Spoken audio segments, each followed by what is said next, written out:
Why is the unicorn Scotland's national animal? If you love discovering surprising history facts, don't forget to subscribe for more. When it comes to national animals, the chosen creatures usually have a strong tie to their country. Tanzania went with the giraffe, Indonesia chose the Komodo dragon, and the United States picked both the bald eagle and the bison. By that logic, you might guess that Scotland selected the ginger-haired Highland cow or the Shetland pony, but their emblematic animal is actually a more surprising horned beast, the mythical unicorn.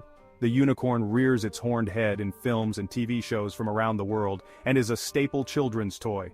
As Scotland's national animal, the magical equine also appears on castles, ships, and mercat crosses.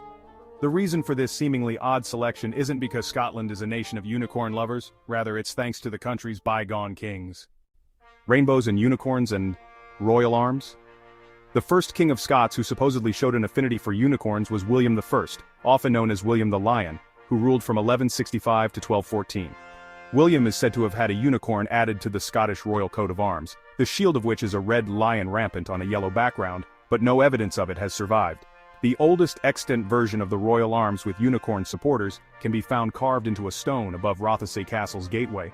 It's believed that this now weather-worn engraving was created no later than the reign of Robert III, which ended in 1406. Unicorns then leapt onto Scotland's currency around 1484, with James III issuing gold coins called the unicorn and half-unicorn, worth 18 and 9 shillings respectively. One side of the coin was stamped with a wavy sun or star, while the other was emblazoned with a rather fierce-looking unicorn supporting the lion rampant shield. A clear depiction of the two unicorn supporters can be seen on the coat of arms used by James V, who was king during the first half of the 16th century. James VI made a big change to the royal arms when he became James I of England in 1603 and decided to combine the Scottish and English coats of arms.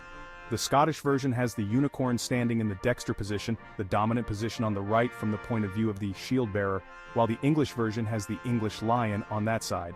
To this day, the United Kingdom's royal arms still feature a lion and a unicorn flanking the shield.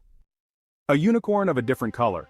Those with eagle eyes may be wondering why the unicorns on the royal arms are often wrapped in chains.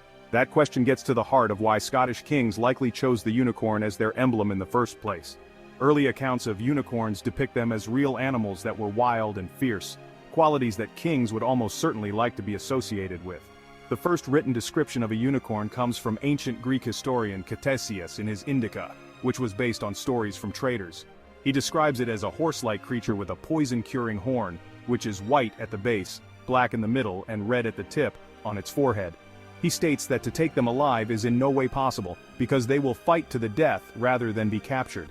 A myth then developed that the only way to trap a unicorn was by using a virgin as bait.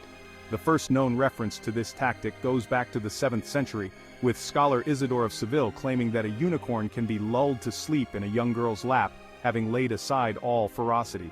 This is likely where the association between unicorns and virtue started. This combination of power and purity may be why Scottish kings chose the unicorn as their symbol. It's thought that the chains around the unicorns on the royal arms might symbolize Scottish kings having the strength to capture such a dangerous beast. Another possibility is that the unicorn was chosen because in folklore it was the enemy of the lion, the symbol of England, and so may have been a nod to hostilities with Scotland's neighbor to the south. A nursery rhyme titled "The Lion and the Unicorn" was written about the creatures battling for dominance, and was likely inspired by James VI and I inheriting the English throne. The oldest surviving copy of the rhyme dates back to 1776, but it almost certainly circulated orally before then. While it's known that the unicorn became Scotland's national animal because of its prominent place in the iconography of Scotland's kings, what isn't known is why and when the unicorn first pranced onto Scottish heraldry. Along with the theories above, it's just as possible that William I, or whichever king started the tradition, simply thought that the horned horse looked cool standing next to the lion rampant shield.